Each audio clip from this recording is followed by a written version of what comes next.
The Palestinian resistance movement Hamas confirmed that it will release 3 Israeli hostages from Gaza on Saturday, as planned after talks with ceasefire mediators Egypt and Qatar. In a statement, Hamas described the Cairo talks as positive and said that the Egyptian and Qatari mediators pledged to work to promote remaining obstacles imposed by the Israeli regime. The resistance movement has threatened to delay the upcoming release of Israeli detainees, accusing Israel of not fulfilling its obligations to allow tents and shelters to enter, among other violations of the truth.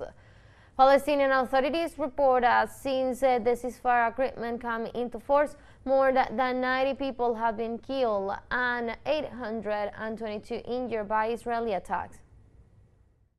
More than 2 million people in Gaza face conditions that put their survival at risk. Moreover, according to UNICEF, international assistance is insufficient to reverse the situation.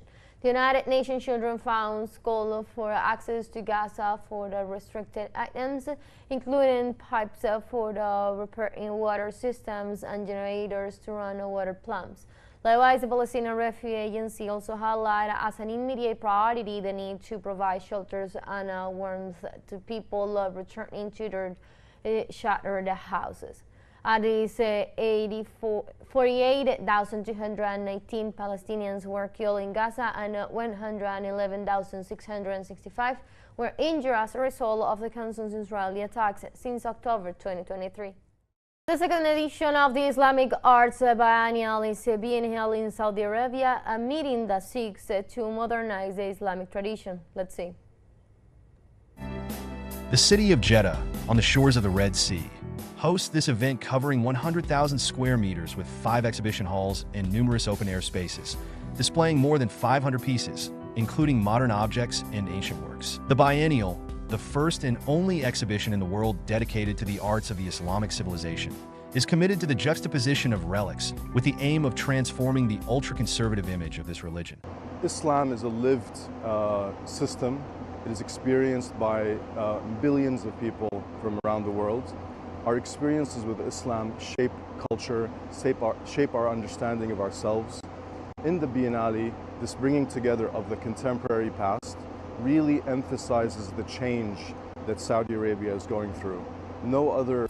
This Islamic Arts Biennial features the participation of more than 30 artists from all over the country, as well as guests from the Gulf region and other countries, allowing visitors to view objects and works from various parts of the world. Included in the exhibitions are displays from sacred sites, such as Mecca and Medina, including Islamic holy objects such as the sacred Kiswa. There are also collections from the cultures of Mali, Qatar, and Turkey, and samples from more than 30 of the world's most important institutions, including the Vatican Apostolic Library in Vatican City, the Louvre Museum in Paris, and the Victoria and Albert Museum in London. Yeah, for me, the Islamic arts context, it's definitely given me a lot of thought and research and diving deeper into what it means to me and what it means to us regionally. And again, it's about, I think, recontextualizing, reframing, putting it within the global context, but also historical, you know?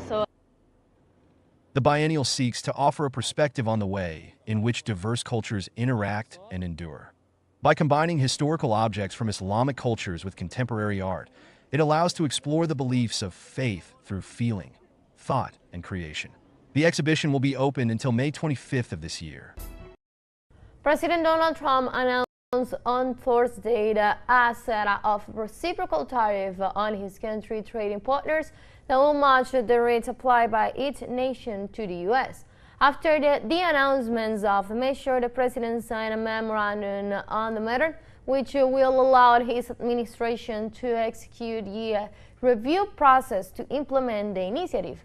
Trump asserted that the equalization of tariffs with other countries will lead to the return of pharmaceutical, automotive, and integrated certain manufacturers to U.S. soil, boosting jobs creation.